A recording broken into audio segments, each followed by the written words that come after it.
Hi, this is Danny, and I wanted to do another video about communication.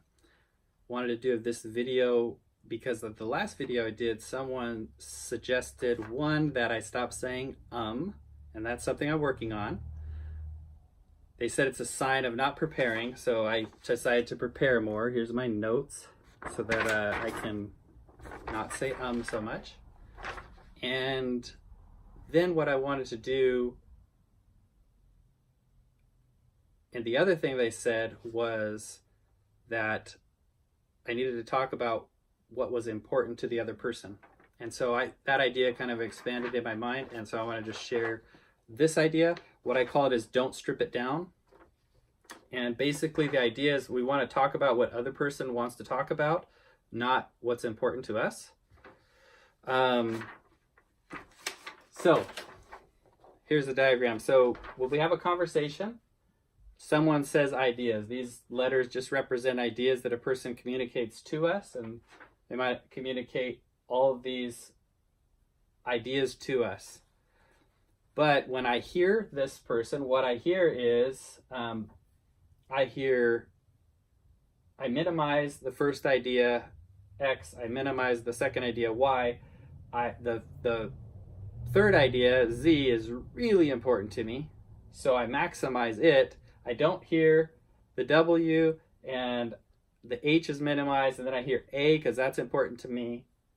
And then after hearing that way, I respond with only what I felt was important. So I'm responding with what I felt was important, or I respond with what I felt was important, and because these two ideas are important and normally they go with another idea, I add that idea into the conversation. So stripping it, that's what stripping it down is. It's not hearing everything the person says, but rather stripping it down to what's important to you and responding only to what's important to you, or responding to what's important to you and adding another idea.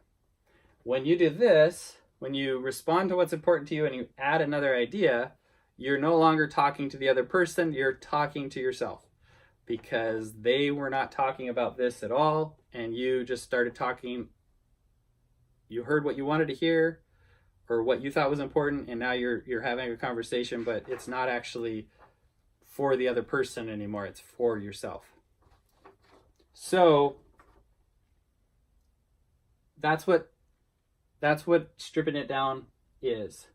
When another person communicates with us, whether it's in writing or speaking, all their ideas to us are equal typically, and they also may not actually include in what they've said what's important to them. So they may say all these things, and what's really important to them is another idea, and they haven't said that. So I want to help you see what I'm learning is how to avoid doing that to other people first, because I do it all the time. I listen to what someone says, I see what's important to me, and I just respond with what's important to me. So how do we stop doing that?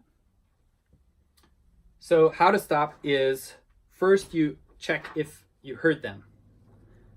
It could be that someone comes up to talk to you and you're not ready to listen to them, so you don't actually hear what they say, and you only hear a few things, and you respond to the few things you heard. So the first thing, if someone comes up to talks to you and you weren't ready to listen, stop and say, oh, hold on a second, check yourself. Did you hear what they said? If it's not all there, then ask them, would you please repeat yourself? Then if you hear what's important to you and you can't hear anything else, you might want to ask them what's important to them about what they said. So I don't know that you can help hearing this way, because you have things that are important to you. So when someone says what's important to you, you're going to take that with more weight.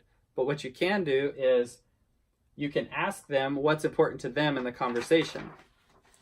So you ask what's important to them, you check if you're listening, you ask what's important to them, and then you ask about what's important to them, ask why it's important, and talk about that issue. And now you've entered the conversation. You are now talking with them, they're talking with you, and you're talking about the same thing.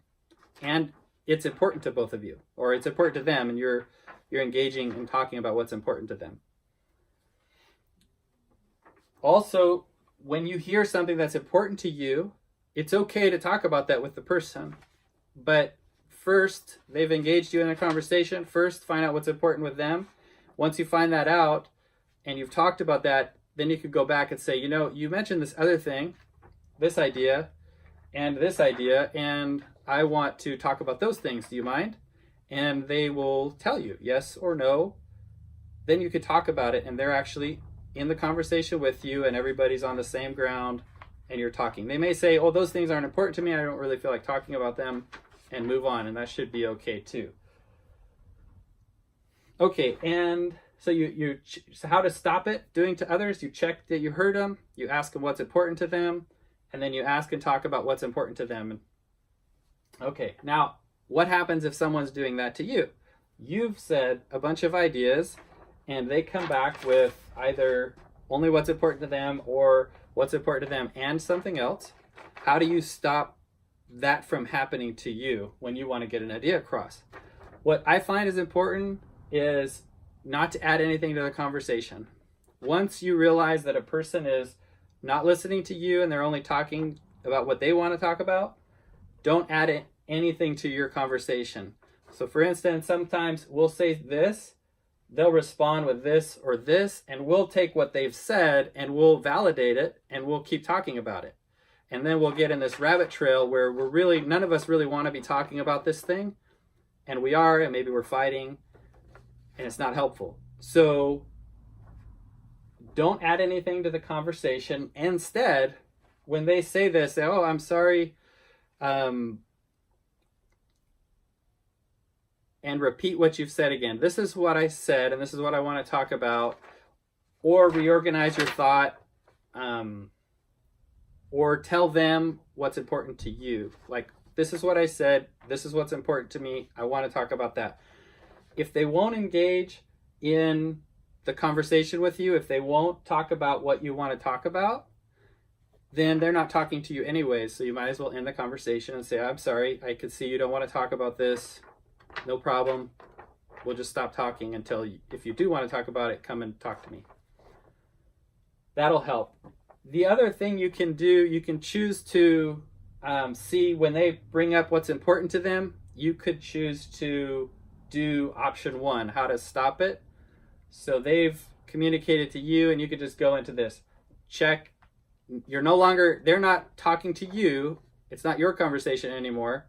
They've taken it over with their idea, and you just treat them like you want to be treated and check with them. Okay, I hear what you're saying. It's not what I wanted to talk about, but what's important to you about what you're saying?